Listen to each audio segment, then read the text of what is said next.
Cette émission est une présentation de Procolor et de Napa. Les pièces, on connaît ça. Tu vas voir, c'est hot, là. Où c'est que tu m'amènes encore? On va finir la saison en grand. Je te fais pas confiance pendant tout. Non, fais-moi confiance, ça va bien aller. J'attends le propriétaire, puis... Ah, mais là, regarde, il y a une note dans la porte. Ah, un peu, là. Salut, Yoann Simon. Venez me rejoindre avec le 741. Bon, reste ici, là. Je reviens.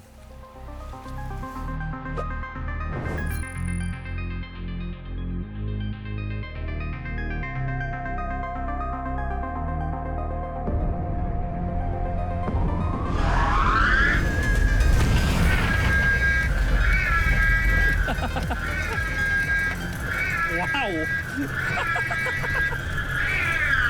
Non, mais ça te va bien, vraiment. Je pense qu'on va du fun ce soir.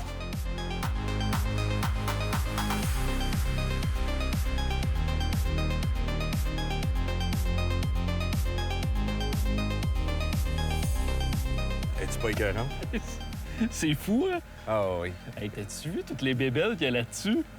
Cette voiture-là a été vraiment recréée à la perfection, comme dans le film. Ah non, ouais, c'est vraiment, vraiment cool. Ouais. Mais à la base, là, regarde l'auto. C'est une des plus belles voitures de film qui a été faite. Selon moi, là, Oui. la plus cool, disons, là. J'haïs pas la DeLorean. Bah oui, non, c'est sûr, Ça, c'est là. mais j'avoue que la Ectomobile là, est assez débile. Ah non, mais c'est fou. Mais veux-tu même dire c'est quoi l'utilité de tous ces gosses-là, pareil? Dans le film, ça servait à quoi, ça? À rien. Dans le film, il s'en servait pas du tout, mais là, tu vas demander à un geek, quelqu'un qui capote sur Ghostbusters, là. Ça a l'air que Dan Aykroyd, il a vraiment fait un livre qui OK. explique chaque objet sur le toit, mais tu sais, sincèrement, rendu là, c'est... On s'entend-tu pour dire que c'était des vraies autos dans ces années-là, Ah, hein? c'est en vrai métal, C'est quoi ça, là. 1959? Ah ouais, regarde. C'est bon char. À l'insolite, attention, tu vas faire mal! Mais il vient de me faire mal aussi. À la base, c'est quoi? C'est une Cadillac? Cadillac, puis c'était Météor. Mais là, Miller, Météor, Sentinelle, Ouais, c'est ça, parce que là, tu sais, il y avait comme les Miller qui faisaient des ambulances, puis des des... ambulances, corbillards, limousines. Exactement, là. C'était là, comme puis- la branche commerciale un petit peu qui partait d'un châssis de Cadillac dans ces années-là. Exactement. Mais regarde la longueur, c'est quoi? 22, 23 pieds? 22 et des poussières. Là. Mettons 23 pieds. Là. Ça, écoute, c'est simple. Maintenant, il y a des VR qui sont de cette grandeur-là, puis je pense même pas qu'ils sont aussi pesants. Hey, j'ai quelque chose à te montrer. Viens voir. Ça, c'est la pièce de résistance. Hey, hey. Regarde bien. Tu vu ça? Un pack de protons. Le Proton Pack? Wow! Hey, t'as-tu vu la bébelle? Ah, wow! Pas pire, Bien hein? vite en plus, là. C'est vraiment... Hey, check ça! Hey, échappe les bras. Le piège à fantôme. Ça vaut 600, mets ça là. Oh, c'est ça! Alors, c'est hot en tabarnouche. Hey, on se déguise. C'est malade. Non, on se déguise, ça va être le fun. On conduit, Ah, on se de toute déguise. façon, t'as pas moyen d'être déguisé. As-tu vu l'allure que t'as? là? Arrête, là. Ouais, vas-y. Ah, oublie ça, c'est clair, je me déguise pas à soir. J'avais dit que je voulais plus me déguiser. Non, mais ils sont tellement hot! Ah, je me fais tout le temps pogner à chaque fois que tu me dis de faire un tournage. Arrête, t'aimes ça? Ah ouais, c'est ça, T'aimes j'aime ça? ça.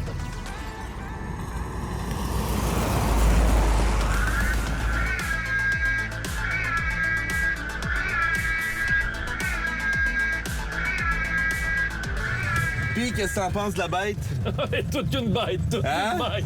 Est-ce que tu sens la légèreté de la carrosserie? Mais je te dirais que je pense que la carrosserie est toute sauf légère. là. Ça pèse quoi, 3 tonnes à 3 peu près? tonnes avec un V8 qui développe quoi? 325 forces. 325 chevaux. C'était un V8 390 pouces cubes que Cadillac faisait en 1959. Oui, qu'est-ce qui me fait capoter? C'est que c'était une ambulance dans le temps. C'est ça! Il allait chercher du monde avec ça. Là.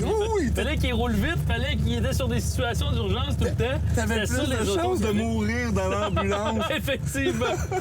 Alors, je te dirais qu'on s'entend pour dire que c'était tout que des cowboys, pareil, qu'on disait ça. Là. oui. Mais comment tu trouves la conduite? Bon, écoute, c'est approximatif. Je pense que c'est le bon terme. Tu fais à peu près un demi-tour de volant, puis il se Ça n'a passe pas aucun grand-chose. sens, il n'y a rien qui se passe. Ça a du look, là. Ah non, c'est sûr, ça passe pas inaperçu. Mais des fois, je me dis, ça a du look parce que ça a marqué notre enfance ou ça a vraiment du look? Non, mais regarde l'auto. Tu sais, juste les courbes de l'auto, les ailes en arrière de la voiture. Tu sais, c'est inspiré de l'aéronautique, pratiquement, à la fin des années 50. C'est ça. Là, c'était comme, on s'en va sur la Lune, il y a des satellites dans l'espace, on peut voyager en avion. Là, tout le monde voulait que sa voiture ait des ailes pour vraiment dire, regardez, moi aussi, je fais partie de la vibe là, de l'époque. Là. Mais c'était vraiment cool, ça, par exemple. Puis c'est ça un peu que... Je vais encore revenir là-dessus, mais je m'ennuie quand je regarde le parc automobile d'aujourd'hui aussi. Des extravagances comme ça, t'en trouves plus. C'est ça. Tu peux avoir des extravagances, ça te coûte 400 000. Ben oui, exactement. Exactement. Juste l'habitacle, l'intérieur, le chrome, les vrais gros boutons en métal, tu sais. Ouais. C'est une voiture qui... Moi, je m'imagine aller à la crème molle le dimanche. J'ai plein de vieilles autos, là, mais celle-là est vraiment cool. Mais oui, Simon, il le fait. Il s'en va avec ça, lui-là. Mais là, le problème, c'est qu'il rentre dans un stationnement, il va chercher 2 crèmes molles, il peut plus sortir du stationnement. C'est sûr, il y a tellement de monde autour. Hé, arrête. Qu'est-ce qu'il y a là? Est-ce que t'as envie de manger des bonbons? Ah ben. Des voleurs de droits d'auteur. Qui t'a donné le droit de t'habiller comme ça? C'est mon père. Ton père, c'est-tu Sony Picture? On est à 92 ici. T'as même pas de CB. Bon. Laissez-moi vos bonbons, là, puis je vous laisse vous costumer comme ça. Hey, oui.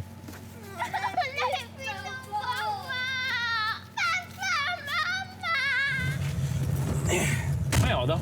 Hey, ça, c'est du stuff. T'as-tu vraiment fait qu'est-ce que je pense? C'est quoi ça? Les enfants, Ils vont avoir des bonbons toute la soirée. Peux-tu relaxer? t'as vraiment volé des bonbons à des enfants. Sérieux? Hey, t'es malade. T'as pas d'allure.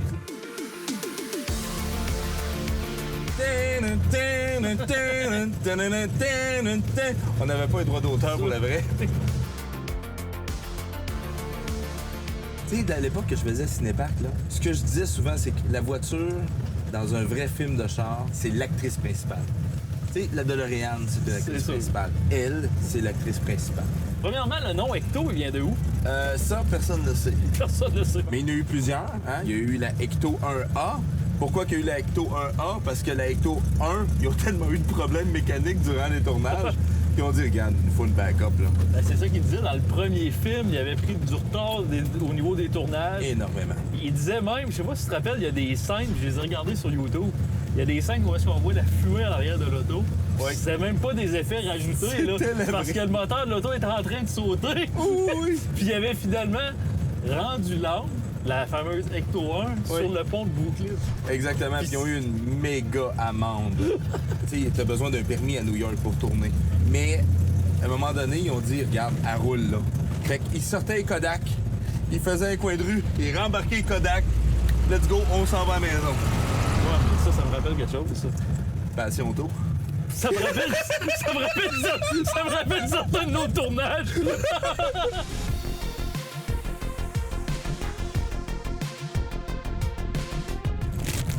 Arrête, là, tu vas mettre des graines partout en plus. Des crottes de fromage. Ça va te pogner dans la barbe. C'est bon, un grotte de fromage. Il y a des histoires aussi, là, que la première Ecto 1, la première de toutes, avait vraiment été faite en presse aussi, je pense. Hein? Oui, Parce qu'il y 2 avait comme une semaines. confusion entre les deux équipes du film. C'est que t'as les gars de props, qui sont Ok. tous les éléments, puis t'as les décorateurs. Ben, ils se sont pas parlé. Fait que là, ça a donné que les deux pensaient qu'un faisait la voiture. Ok. Là, 2 semaines avant, ils se rendent à New York, puis là, ils se disent où l'auto? Ben, c'est les props. Non, c'est vous autres, les décorateurs. Hey, Fait que là, let's go. Carte. non, garde-les pour tous tes bonbons. Hein? Juste de savoir que t'as volé ça à des enfants, t'as vraiment aucune conscience morale. Hein? Oh, oui, ça. Alors, Demain, ça va être oublié. oui, La première Ecto, quand il était sur la planche à dessin, elle était noire avec des stroboscopes mauves. OK. Tu sais, C'était plus lugubre, là. Tu sais, Ouais, c'était sinistre. C'était sinistre, là. Ouais, Puis là, ok. c'est le DOP, à un moment donné, il a dit « Hey, si vous voulez tourner de nuit, là, une voiture noire, en plus dans les années 80. Ah non, c'est sûr. Avec les films de l'époque, c'était impossible à tourner. Il a fallu éclairer à grandeur pour voir l'auto, mais là, c'est le DOP, il a dit, regarde, mettez-moi ça blanc, là. Mais on s'entend juste pour dire qu'elle est bien plus belle blanche que noire. Blanche et rouge comme ça, avec les fantômes d'importe. Elle est parfaite. Elle est parfaite. Ça fit un peu aussi avec le fait que c'est de l'humour. Les noirs, ça fait trop sinistre. Hein? Là, blanche de même, ça fait drôle avec toutes les bébelles qui servent à rien sur le top. Bon, j'ai trouvé ça. Ça, c'est quoi, ça? C'est le détecteur de fantômes, ça? Oh! Il bip pas mal, hein? Ouais, il vibre pas mal. Je pense que c'est un détecteur de mauvais pilote.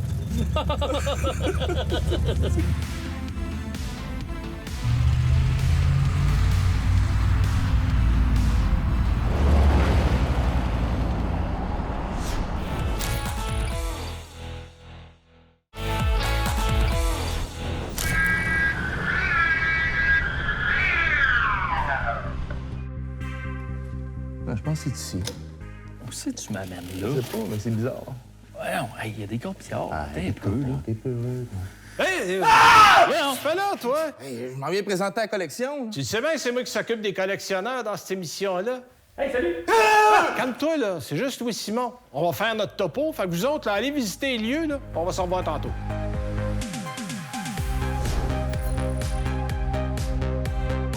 Alors, on est en compagnie de Louis-Simon Lamontagne. Louis-Simon, en plus d'être propriétaire de Lecto 1, t'es aussi thanatologue et t'aimes aussi les corbillards. Et là, ça, c'est intéressant parce que t'en as quelques-uns. On va faire le tour rapidement de certaines époques aujourd'hui. Je tiens à préciser, vous êtes la 4e génération de thanatologues dans la famille. Tout à fait. Mon arrière-grand-père a commencé en 1929.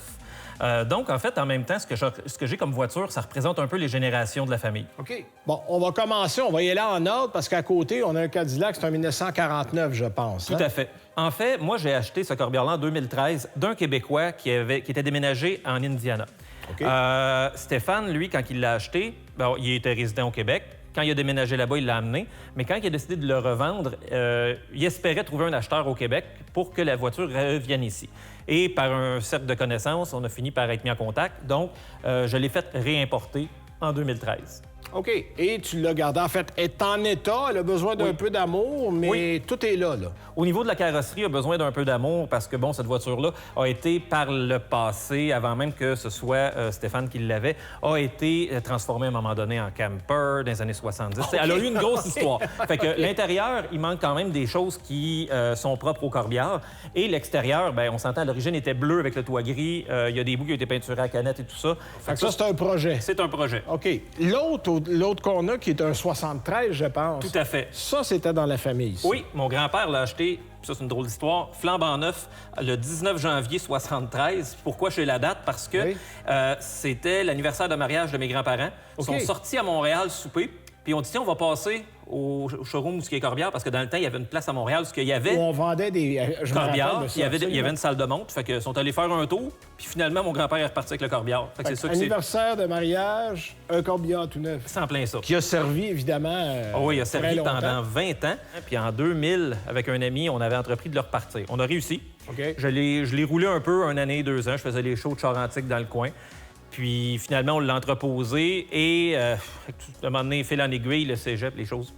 La vie. La vie a fait en sorte que je n'ai pas retravaillé dessus. Fait que ça fait, là, malheureusement, ça fait déjà une vingtaine d'années qu'il n'a pas roulé, mais il a toujours quand même été entreposé presque dans des bonnes conditions. Fait qu'il a quand même besoin d'une restauration. Fait qu'en fait, ces deux voitures-là, lui, même si lui, il roule, mais les deux sont des projets. OK. Qui ont justement été mis de côté un peu avec l'arrivée de l'Ecto 1 là, dans le garage. Puis un mot rapide, parce que là, aujourd'hui, on est passé de Cadillac à Lincoln. Un MKT, oui. Un MKT du côté de Lincoln. J'en ai 2 récents, qui sont les 2, on va dire, qui sont les réguliers qui sortent toujours. Lui, c'est arrivé à quelques reprises que j'utilise pour faire des funérailles aussi, à la demande. Par exemple, on a eu un ancien président du club de véhicules antiques de la région. Bon, c'est certain qu'on a sorti lui. Et j'ai aussi 2 fois, j'ai fait des funérailles avec l'Ecto 1. En Ecto 1, vraiment. Vraiment? Ils me l'ont demandé, j'ai dit, ben oui, pas de problème. Les 2 fois qu'on l'a fait, ça laisse un beau souvenir à la famille. Dans tout ce qu'ils vivent, ben, ça met un petit bombe. Ben justement, on parle de la Ecto 1. Il y a toute une histoire en arrière de ce véhicule-là. là. Et là, on s'entend, on parle pas de l'Ecto 1, mais vraiment de la voiture que moi j'ai, la base. Là, exact. Qui est à l'origine un combiné Corbière-Ambulance. Parce qu'il faut dire qu'à l'époque, Oui. jusqu'aux années 70, c'était que les salons funéraires qui avaient le droit de transporter des gens couchés, qu'ils soient vivants ou décédés. Et donc, les ambulances jaunes qu'on connaît, ça n'existait pas. Là. Non. Et c'était la même voiture, parce que les salons funéraires, des fois, n'avaient pas tous les moyens d'avoir 2 flottes de véhicules différentes. Donc, il y avait le gyrophare rouge qui s'enlevait, il pouvait mettre une croix à la place. La plaque sur le tableau de bord écrit Corbière, il l'enlevait, il mettait ambulance. Puis c'était tout, là. Il n'y avait pas plein de gyrophares. C'était interchangeable. Okay. L'intérieur aussi, il y avait des planchers qui flippaient. Donc, l'Ecto 1 était un combiné. C'était un combiné, donc qui Oui. pouvait servir à la fois de corbillard et d'ambulance. Exactement. OK. Comme on voit dans le film, au début, elle arrive, elle est noire avec des rideaux blancs, puis juste une petite cerise. Bon, Exact. c'est ça. Et l'histoire du véhicule, c'est que dans les années 70, aux États-Unis, un ambulancier, un vrai ambulancier, qui était un tueur en série, s'était acheté une vieille ambulance qu'il avait trouvée. Donc, personnel. Personnellement. C'était pas son véhicule de service. Non, là. qui OK. était un Cadillac 59, qui était celle-là. Et il s'en est servi pour transporter ses victimes, pour en disposer, pour les cacher. Et il a fini par se faire pincer quand même. Et la voiture a été gardée en pièce à conviction dans des entrepôts du FBI pendant à peu près 25 ans. Dans les années 90, un collectionneur, je pense de la Pennsylvanie, parce que c'est pas moi qui l'avais acheté de lui, mais de la Pennsylvanie, a racheté à l'encan du FBI la voiture dans le but de la restaurer comme véhicule combiné. OK. Malheureusement, ce collectionneur-là est tombé malade, a abandonné le projet. Et mon ami de Montréal, Martin Caron, l'a racheté pour la transformer en Ecto 1. Puis là, il voulait la vendre, fait que je l'ai acheté. Parce que à la base, mon rêve était de trouver, non seulement parce que je suis un fan de Ghostbusters, mais mon rêve était de trouver un Corbière Cadillac 1959 de marque supérieure. Parce que comme le Saint Graal des collectionneurs. C'est exactement ça. C'est exactement ça. Ben, si un jour besoin, je pourrais dire, j'enlève ça, je la Ouais, puis peinture tu peux noire. la ramener dans sa Corbière, version simplement. originale. Puis, il y a une époque où c'était pas des voitures, mais c'est des chevaux qui traînaient. Parce que fait. vous avez même un corbillard qu'on traînait en calèche. Oui, un Corbière à chevaux. On va aller voir ça.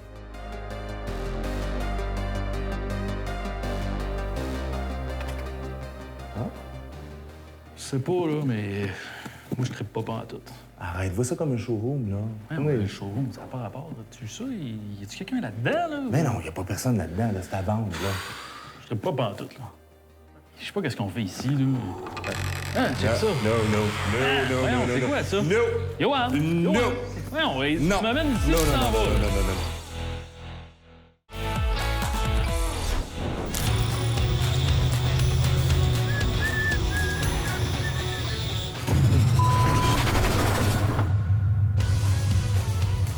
John, j'ai freiné avec mon pick-up, avec une remorque et une voiture dedans. J'ai passé à 2 pouces d'un autre bumper. Pourtant, mon camion, il est neuf, il y a 15 000 km. Je vois où est-ce que tu t'en vas avec ça, puis c'est un peu normal. La conception d'un véhicule est faite pour un usage général. Et les manufacturiers, ils généralisent puis ils mettent la meilleure pièce globalement dessus. Ils savent pas que toi, tu vas mettre une remorque en arrière avec un véhicule. Fait que les systèmes de freinage vont changer. Tu peux l'adapter à qu'est-ce que tu vas utiliser. OK, mais là, il faut que je change mon système de frein au complet. Effectivement, si tu vas le faire régulièrement, il faudrait que tu aies le système de freinage adapté pour qu'est-ce que tu vas faire dessus. Ça, c'est important quand tu vas changer tes freins. Explique qu'est-ce que tu fais avec ton véhicule. Donne-y le plus d'informations possible aux spécialistes pour qu'ils puissent te conseiller la bonne pièce. OK, bon, puis là, c'est quoi les gammes qu'il y a là-dedans, là? Les gammes, il y en a. OK? Chez nous, puis à travers la compétition. En fait, plaquettes, on regarde ceux-là, visuellement, vous pouvez voir la différence. Donc, celui-ci, c'est fait pour vraiment rouler sur une chaleur intense régulièrement, qui va changer la façon que la plaquette va réagir. Moi, c'est pas ça que j'ai besoin. Parce que je charge à peu près 25 du temps, fait que c'est pas ça que je vais Exact. prendre. OK. Pour ça, on a ce produit-là. Lui est conçu complètement différent. On a même 2 formules différentes, un pour la plaquette intérieure puis la plaquette extérieure pour faire sûr l'adhésion sur le disque fait adéquatement.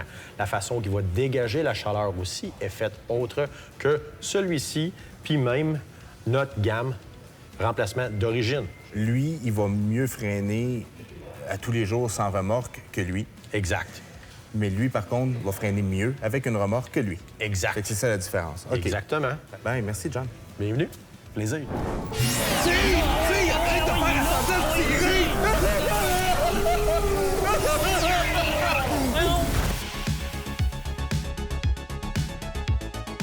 Louis Simon on recule avant l'invention de l'automobile, mais il y a toujours eu des corbillards, même à l'époque des chevaux. On a un bel exemple ici. Parlons un peu de ce qu'on a là, devant les yeux. Oui, bien, veux pas, l'histoire des corbillards est liée à l'histoire d'automobile. Ben oui. Donc, avant les voitures à moteur, on avait les voitures hippomobiles, les calèches.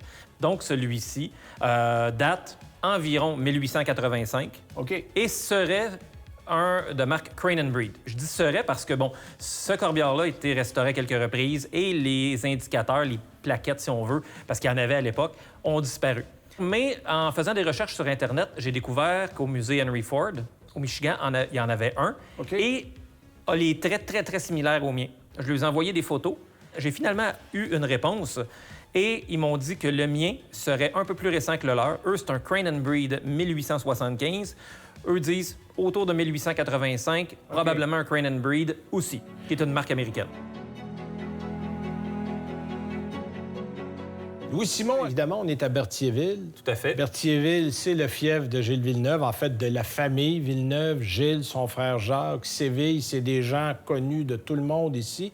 Oui. Et après son décès, lors du fameux Grand Prix de Zolder en Belgique, on l'a ramené ici. Puis le cercueil qu'on a là, en fait, c'est le cercueil qui a servi au transport de la Belgique à ici. Tout à fait. Donc, quand on dit ici à Berthierville, parce que, bon, le salon funéraire qui avait fait les funérailles à l'époque n'existe plus. Mon directeur ici, par exemple, était sur les funérailles de Gilles. En fait, il a été porteur du cercueil. Il a été porteur du cercueil et il y a même une photo qu'on voit le cercueil être débarqué de l'avion de l'armée canadienne qui avait rapatrié ce cercueil-là avec Gilles. Et on voit Michel, notre directeur ici, qui est au bout du cercueil puis qui est en train de le débarquer. Dans le cas de Gilles Villeneuve, non seulement il est décédé en Belgique, tout le côté médiatisation autour et l'organisation de ces funérailles ici, parce qu'on s'entend, il y avait des dignitaires, des premiers ministres, il y avait... Des coureurs de F1, des coureurs de F1. Partout dans le monde. En fait, tout le cirque de la F1 était ici à Berthierville. Ouais. Et à l'époque, tout s'était organisé en 4 ou 5 jours. Hey, imagine. C'est quelque chose, là. Oh oui, absolument. Ben écoute, merci beaucoup pour la belle collection puis l'histoire qui va avec.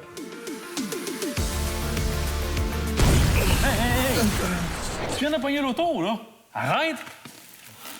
Aïe, aïe. Puis Simon sera pas content. Hein? Ben, c'est pas si pire que ça, là. On n'a pas fait exprès! Je savais qu'elle allait être fâchée. Il est pas fâché, c'est lui, Simon, là. Il est jamais fâché. Il est jamais fâché. Ouais, tu viens de faire un trou dans son char. Petit trou, de toute façon, il est tout petit. Ben oui, c'est qui va payer pour ça? Ben, mes assurances vont payer. Depuis quand t'es assuré, toi, Je suis pas assuré, fait que c'est pour ça que lui a des assurances. Ouais, t'es décourageant. Bon, ben, on se voit l'année prochaine? Si j'embarque encore dans tes niaiseries, oui. Cette émission était une présentation de Procolor et de Napa. Les pièces, on connaît ça. Êtes-vous dérangé par des bruits étranges au milieu de la nuit? Avez-vous jamais eu la chair de poule dans votre cave, dans votre grenier? Vous êtes-vous jamais trouvé nez à nez avec un revenant, un spectre ou un fantôme? Si la réponse est oui, n'attendez plus. Décrochez votre téléphone et appelez des professionnels. SOS Fantôme! Nos spécialistes sont à votre disposition 24 heures sur 24. Où SOS Fantôme passe, les specs trépassent. Osez parler, nous sommes prêts à vous voir.